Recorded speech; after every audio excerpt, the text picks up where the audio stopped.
যাদের ইনকোয়ারি স্ট্যাটাসটা রিজেক্ট দেখিয়েছিল তারপর এখন আন্ডার ইনকোয়ারিতে দেখাচ্ছে, তাদেরকে কিন্তু ঘরে বসে থাকলে হবে না, এটা মনে করলে হবে না যে আপনার ইনকোয়ারি হলেই আপনি টাকা পেয়ে যাবেন। তাই এই ভিডিওটা ভীষণ গুরুত্বপূর্ণ, যারা দেখছেন তারা ভিডিওটা শেয়ার করবেন। আর যারা এখনো পর্যন্ত অন্নপূর্ণা যোজনার টাকা পাননি, যাদের ফেলিউর হয়ে গেছে বা রিজেক্ট হয়ে গেছে বা কোনো রকম প্রবলেমের কারণে এখনো টাকা ঢোকেনি, তাদের জন্য এই ভিডিওটা কিন্তু ভীষণ গুরুত্বপূর্ণ। তাই মন দিয়ে দেখবেন, সব রকম আপডেট নেওয়ার পর কিন্তু আমি এই ভিডিওটা আপনাদের জন্য বানাচ্ছি। তাই আমার এই নতুন প্রোফাইলে যেহেতু এখন বেশি মানুষ দেখতে পাচ্ছে না, যেহেতু আমি একদম এই রিসেন্ট এক সপ্তাহ হয়েছে প্রোফাইলটা ওপেন করেছি, তাই সবার কাছে অনুরোধ থাকবে ভিডিওটা একটু শেয়ার করে দেবেন, তাহলে দুটো মানুষ জানতে পারবে। তো চলুন ভিডিওটা শুরু করা যাক। ইউটিউব থেকে দেখলে চ্যানেলটাকে সাবস্ক্রাইব করতে ভুলবেন না, আর ফেসবুক থেকে দেখলে অবশ্যই এইরকম আপডেট পাওয়ার জন্য ফলো করতে ভুলবেন না। দেখুন বন্ধুরা, অন্নপূর্ণা যোজনার ফর্ম ফিল আপ করার পরও যারা যোগ্য, অ্যাকচুয়ালি যারা যোগ্য, বিশেষভাবে যেসব মহিলারা সমস্ত রকম গাইডলাইন মেনটেন করে, সমস্ত রকম শর্ত মেনটেন করে ফর্ম ফিল আপ করেছিল, কিন্তু এখন এই দুদিন আগে ইনকোয়ারি যখন করছে, তারা স্ট্যাটাস চেক করছে যখন, সেখানে দেখছে রিজেক্ট হয়ে গেছে, মানে তাদের ফর্মটা কিন্তু রিজেক্ট হয়ে গেছে, বাতিল হয়ে গেছে। তারপর কিন্তু তাদের সার্ভার প্রবলেমে হোক বা তাদের ওখান থেকেই হোক, আবারও কিন্তু কাল থেকে আবারও সবার কিন্তু রিজেক্ট থেকে চলে এসেছে আন্ডার প্রসেসিংয়ে, মানে আন্ডার ইনকোয়ারিতে, প্রসেসিংয়ে নয় সরি, আন্ডার ইনকোয়ারিতে চলে এসেছে। মানে এবার আপনারা মনে করছেন হয়তো ইনকোয়ারি হবে, তারপর আবার আমরা কিন্তু অন্নপূর্ণা যোজনা টাকাটা পেয়ে যাব, এটা কিন্তু একদমই নয়, ভুল কথা। কারণ এই যে আপডেটটা আজকে জানাবো, আপনারা শুনলে অবাক হবেন, আপনারাও কিন্তু এই কাজটা করুন, না হলে কিন্তু আপনারা অন্নপূর্ণা যোজনার টাকাটা পাবেন না। আপনাদের বিডিও অফিস বা পৌরসভা, সেখান থেকে আপনারা খবর নিয়ে দেখুন, একটা করে ফর্ম রিলিজ করেছে, আপনি দেখতেই পাচ্ছেন, স্ক্রিনে দেখাচ্ছি। এই ফর্মটা কিন্তু আমাদের এখানকার এলাকায় নয়, জাস্ট আমি ফেসবুকের পেজেই পেয়েছি। তারা কিন্তু তাদের বিডিও অফিস থেকে একটা ফর্ম রিলিজ করেছে, বিশেষ করে যাদের রিজেক্ট হয়ে গেছে তাদের জন্য। ফর্মটা কিন্তু আপনার ভোটার কার্ডের এপিক নাম্বার থেকে আধার কার্ড নাম্বার, আপনার মোবাইল নাম্বার, আপনার মানে যা কিছু সমস্ত কিছু ওখানে লিখতে হচ্ছে, এবং ফর্মের সাথে কিছু ডকুমেন্টস অ্যাটাচ করতে হচ্ছে। তারপর ওটা কিন্তু আপনার বিডিও অফিস থেকে সেই সব কর্মীদেরকে কিন্তু দায়িত্ব দেওয়া হয়েছে। এমন অনেক ভিডিও অফিস থেকে আমি শুনতে পেলাম, মানে আমি আপডেট জানতে পারলাম, যেখান থেকে আমরা জানি আর কি। আমি যে খবরটা দিচ্ছি এটা তো এমনি নয়, অনেক জায়গায় কিন্তু এই কাজটা শুরু হয়ে গেছে।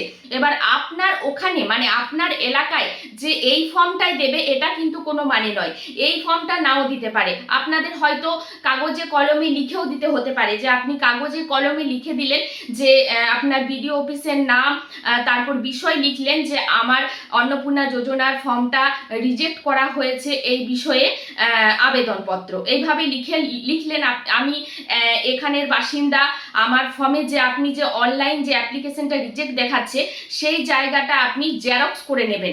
অনলাইনে যে অ্যাপ্লিকেশনটা আপনার অ্যাপ্লিকেশন নাম্বার দেখাচ্ছে তারপর রিজেক্ট হয়ে গেছে, সেটা কিন্তু আপনি জেরক্স করে নেবেন। ওই জেরক্স কপিটা আপনি অ্যাটাচ করবেন, আপনার যে আইডি নাম্বারটা ওখানে দেখাচ্ছে সেই আইডি নাম্বারটা লিখবেন, তারপরে আপনার পিতা বা স্বামী যে যেমন আছে সেইভাবে লেখার পর কিন্তু আপনি ডকুমেন্টস যেগুলো দেবেন, Aadhaar card, voter card, PAN card, আপনার স্বাস্থ্যসাথী কার্ড, আপনার যে ব্যাংকের বই আপনার না দিলেও হবে, আপনি বিশেষ করে সেই আধার কার্ডটা দেবেন যেটা কিন্তু আপনার মোবাইল নাম্বারটা লিঙ্ক করা আছে।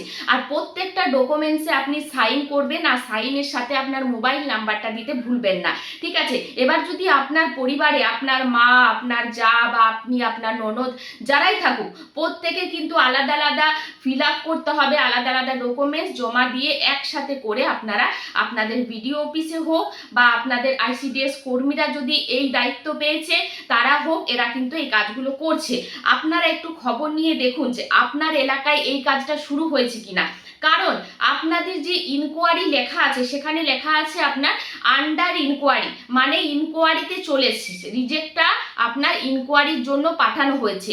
এবার ইনকোয়ারিটা করবে, আপনার ডকুমেন্টস চাই বা কার কার এরকম হয়েছে, সেই জন্য কিন্তু আপনাদের ওই যে অ্যাপ্লিকেশন যে আইডি যেটা আপনার অনলাইনে যেটা দেখা যাচ্ছে সেটা কিন্তু আপনার দরকার। তবে কিন্তু আশাকর্মী দিদিদের কাছে বলুন, বা যাদেরকে দায়িত্ব দেওয়া হবে, যে অফিসার হোক বা আশাকর্মী দিদি হোক বা আইসিডিএস কর্মী হোক, যাদেরকে দায়িত্ব দিয়ে হবে তাদের কাছে কিন্তু অফিসিয়াল একটা অ্যাপ থাকবে, সেখান থেকে কিন্তু আপনাদের ইনকোয়ারিটা করা হবে। এটা কিন্তু কোনো রকম এআই ইনকোয়ারি নয়, এটা কিন্তু মানুষই ইনকোয়ারি করবে যে হ্যাঁ সত্যি আপনি যোগ্যতা আছেন অন্নপূর্ণা পাওয়ার জন্য, কিন্তু তবুও কিন্তু আপনার রিজেক্ট করা হয়েছে, তারপরে কিন্তু আপনার নামটা পোর্টালে উঠবে। তাই ভিডিওটা আশা করছি আপনাদের ভীষণ কাজে লাগবে, উপকারে লাগবে। আমি বলবো আপনাদের এলাকাতে এই কাজটা হচ্ছে কিনা, যদি না হয়ে থাকে চালু হবে খুব তাড়াতাড়ি, কারণ আশেপাশে অনেক অফিসে, বিডিও অফিসে, অনেক জেলাতে কিন্তু এগুলো চালু হয়ে গেছে। তাই আপনারাও যোগাযোগ করে দেখুন যে এই কাজটা শুরু হয়েছে কিনা।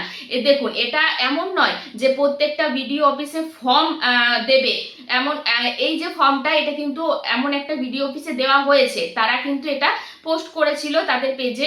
আমি জাস্ট আপনাদেরকে দেখানোর জন্য এটা আমি নিয়ে এসেছি, আপনাদেরকে দেখানোর জন্য যে আপনাদের বিডিও অফিসে এরকম কোনো ফর্ম বা আপনাদেরকে কিছু বলেছি কিনা যে কোনো অ্যাপ্লিকেশন জমা দিতে, তাহলে কিন্তু আপনারা তাড়াতাড়ির মধ্যে সেটা করুন। আশা করি বুঝতে পেরেছেন, ভিডিওটা প্রচুর শেয়ার করে দেবেন। আমি চাইবো আপনারাও চাইবেন আরও মা বোনেদের যাদের বিশেষ করে এই রিজেক্ট হয়ে গেছে, অবশ্যই যেন সে ভিডিওটা তাদের কাছে পৌঁছে যায়। চলুন, ধন্যবাদ।